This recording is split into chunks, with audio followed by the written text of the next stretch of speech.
chickens, female chickens, what do you usually want?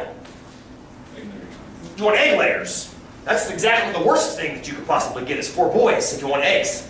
All you got then is, well, probably 3 dead roosters and 1 really big rooster that's going to kick your own ass too. So where did my 1 and 3 come from? Good. If we're kind of like, I don't know where you got 1 and 3 from. Good. Let's come back to that in stride. What I'd like to do today is to begin a discussion of how the probability distributions we were just talking about and continue to talk about tie into my chicken flock. So what I want to do is I want to build probability distributions about chicken flocks. And you might be wondering why the hell we're doing this. Because if you can understand this, you'll understand how Gallup does their polls. You'll understand how Sherry and Angie are going to take their data and do something with it. You're going to understand how they test for salmonella across populations. You're going to understand a bunch of other stuff. But I've noticed that working with the chicken flocks first, see, am I calling it the right word? Chicken flock? Flock of chickens? We're going to call it that. It seems to work pretty well for students because they can kind of adapt to it. They can kind of see. So what we're going to do is we're going to build the flock 1 bird at a time. We're going to start by pretending I only went to the store and bought 1 bird. So suppose I got a really small lot. I don't want to have a whole bunch of chickens running around the back side. How many can you have legally in the city of Bend? 4 in city limits. I think, well, 4 per, is it 4 per?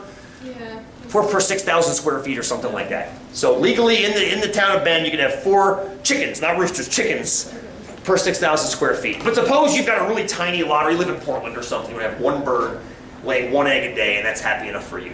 So we went and bought Bertha. And Bertha, she's the Plymouth Barred Rock. Wonderful little girl. My father-in-law keeps telling me as soon as she dies, he wants all of her feathers because he's a fly fisherman.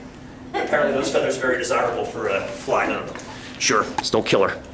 So, and she's a sweetie. She's an absolute sweetie. She has a very cute, that's how she crows. She doesn't crow like a normal chicken. She kind of whines. It's really quite cute. So let's suppose I only buy 1 chicken. So let's build flock number 1. So flock number 1 is just 1 bird. And what I want to do is I want to analyze what's going to happen if I get 1 bird over time. So suppose a bunch of us go in and we buy 1 bird. So I want to build the distribution around this creature. And since, as you guys said, Zach correctly said, I'm interested in egg layers, what I want to know is how many girls do I get if I buy a bird? 1 single bird. How many girls can I get? 1. Well, either 0 or 1, correct? I like what Steven just gave me is, you gave me the what? 0.9. What did you give me? You didn't give me you gave me the average number of girls, didn't he? Watch this. This is awesome. I see like 12 yawns in the past 30 seconds. This is either a telltale sign I need to step it up a little bit, or the Zangies, and I'm just noticing it now. We're either going to have 0 or 1 girls, and out of 1 bird, correct? What's the chance of not having a girl? 10%, right? 10%? What's the chance of having 1 girl? 90%. That's what the guy at the store told me, right? That's what the guy at the store told me. So what Steven has very cleverly calculated for me is, what's the average number of girls that I can have if I buy 1? Now, of course, you might say, why would you talk about an average? Why would you talk about an average? Because you kind of have to. You kind of have to talk about an average. You can't examine every single case on a case-by-case basis. You have to know what you're going in for on a running basis. So can we, that's a girl, by the way, that's an L. Can you calculate the average of this very, very straightforward distribution? Say yes. Yeah. Of course, you can. This times this plus this times this. We've been using 1-bar stats.